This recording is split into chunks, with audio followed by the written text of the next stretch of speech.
जय श्री कृष्ण दोस्तों। फागुन मास के शुक्ल पक्ष की एकादशी को आमला की एकादशी या रंग भरी एकादशी के नामों से जाना जाता है। होली से 5 दिन पहले ये एकादशी पड़ती है और बहुत ही बड़ी एकादशी मानी जाती है। आज की एकादशी में आंवले के वृक्ष का पूजन किया जाता है। लेकिन अगर आंवले का पेड़ आसपास ना हो तो क्या करें, कैसे पूजा करें, व्रत कब करना है, पारण का समय क्या रहेगा, संपूर्ण जानकारी आज की वीडियो में आपको मिलेगी। तो वीडियो अंत तक जरूर से देखें और अगर पसंद आए तो कमेंट में जय श्री कृष्णा जरूर से लिखें। देखिए, सबसे पहले तो एकादशी के दिन सुबह जल्दी उठकर स्नान आदि कर लेना है। घर के आसपास कोई अगर पवित्र नदी है तो स्नान जरूर से करें, और नहीं है तो कोई दिक्कत नहीं है, आप घर पर ही गंगा जल मिश्रित करके स्नान कर सकते हैं। व्रत का संकल्प लें। अगर व्रत नहीं भी करना चाहते हैं तो भी आज के दिन आपको श्री विष्णु की पूजा जरूर से करनी चाहिए। चावल आपको बिल्कुल भी नहीं स्पर्श करने हैं। चावलों का इस दिन सेवन नहीं किया जाता, इनका त्याग सभी को करना चाहिए। इसके बाद घर की उत्तर पूर्व दिशा में आप एक चौकी लगा ले। चौकी पे पीले रंग का या गुलाबी रंग का आसन बिछाएं।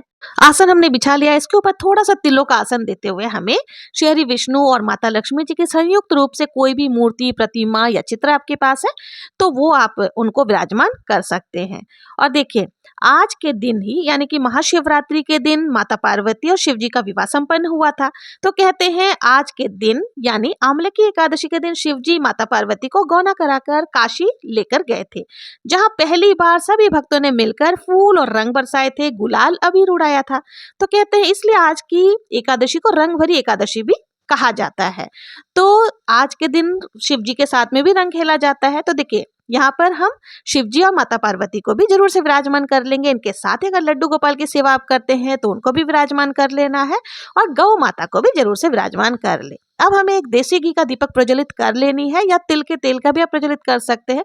फिर सभी को जल के छींटे लगाते हुए हमें भावपूर्ण स्नान करा देना है। फिर हाथ जोड़ करके व्रत का संकल्प करना कि हे प्रभु, आज मैं व्रत पूजन कर रही हूँ, मेरे पूजन को निर्विघ्न पूर्ण करें। उसके बाद देखिए, हमें सभी को वस्त्र स्वरूप कलावा समर्पित कर देना है। जनेऊ है तो आप श्री विष्णु को, शिव जी को, गणेश जी महाराज को, सभी को जनेऊ आदि भी समर्पित कर सकते हैं। लड्डू गोपाल को वस्त्र हमने पहले ही धारण करा दिया था। अब देखिए, अब हम यहाँ पर सभी को तिलक लगाएंगे। तो देखिए, चंदन से तिलक हमें लगाना है। आप चाहे तो घिसने वाली चंदन हो या अष्टगंध चंदन हो, कोई सी भी चंदन से आप तिलक लगा सकते हैं।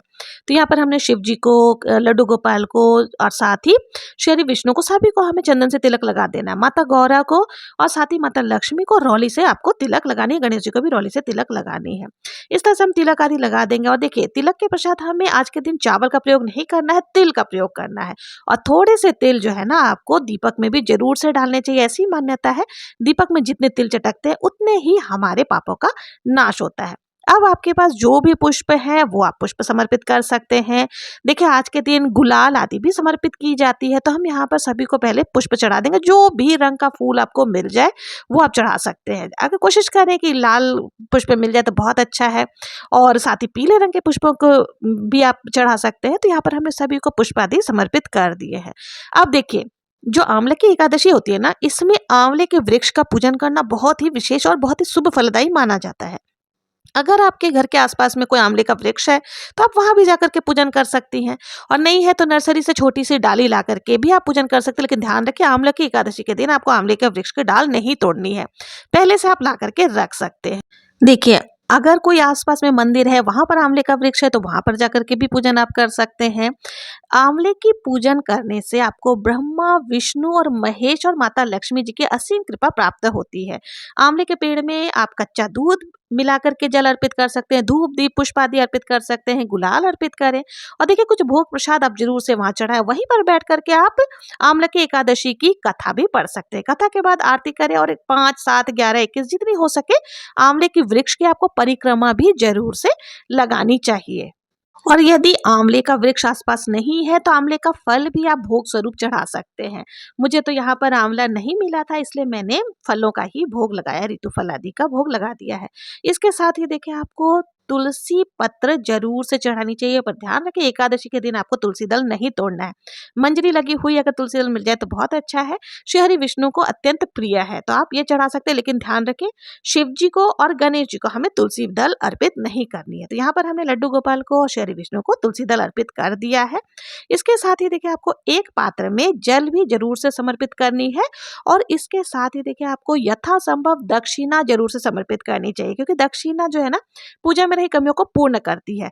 तो यहाँ पर जितना हो सके आपसे ये दक्षिणा जरूर से समर्पित करें। बाद में इसको दूसरे दिन जब हम दान करेंगे ना, तब इस दक्षिणा को भी हमें दान स्वरूप दे देना होता है। देखिए, जो भी भक्त अगर महाशिवरात्रि की पूजा नहीं कर पाए हो किसी भी कारणवश, तो आप अगर रंगभरी एकादशी के दिन भी शिव और माता पार्वती की पूजा कर लेते हैं ना, तो ऐसा करने से शिव जी की और माता पार्वती की असीम कृपा प्राप्त होती है, जिससे आपके जीवन में सुख, सौभाग्य, आरोग्य सब बना रहता है।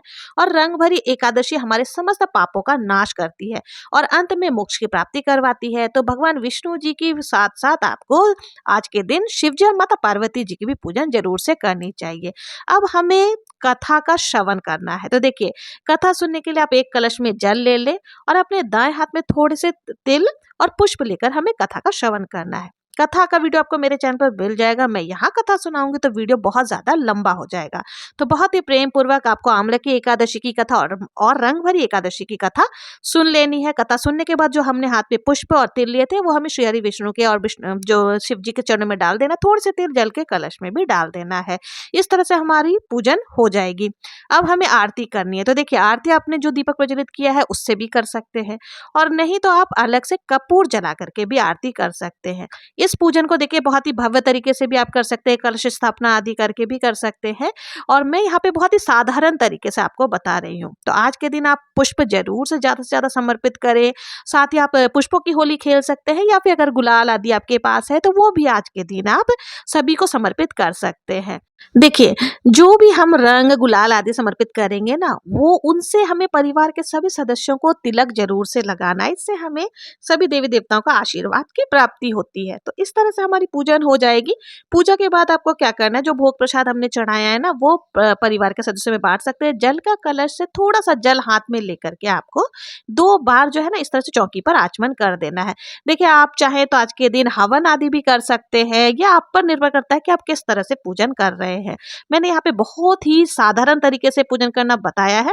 और देखिए, अगर आप सुबह के समय में पूजन कर रहे हैं तो जो जल का कलश है वो आपको सूर्य देव को अर्घ्य दे देना होता है, और अगर आप देर से पूजन कर रहे हैं तो आप किसी भी वृक्ष में वो जल को डाल सकते हैं। तो इस तरह से जो है बहुत ही अच्छे तरीके से हमारी आमलकी एकादशी या रंगभरी एकादशी की पूजन हो जाएगी।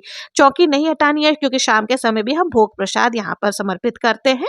एकादशी के दिन रात्रि जागरण का विशेष महत्व होता है, तो रात्रि जागरण करें। शाम को जो भी आपने सागार प्रसाद आदि बनाया है वो जरूर से समर्पित करें, और अपने मुख्य द्वार पर आज के दिन आप दीपक जरूर से प्रज्वलित करें। नहीं तो आप कम से कम तुलसी जी के सामने आप एक दीपक जरूर से प्रज्वलित करें। तो इस तरह से जो है आप आमलकी एकादशी और रंगभरी एकादशी की पूजन बहुत ही सरल तरीके से घर पर कर सकती हैं। आप लोगों को ये वीडियो कैसी लगी? अगर वीडियो पसंद आई हो तो प्लीज मेरे चैनल को अगर सब्सक्राइब नहीं किया तो सब्सक्राइब करें, लाइक करें, ज्यादा से ज्यादा शेयर जरूर से करें। मिलते हैं नेक्स्ट वीडियो में, तब तक के लिए जय श्री कृष्णा, जय श्री हरि विष्णु।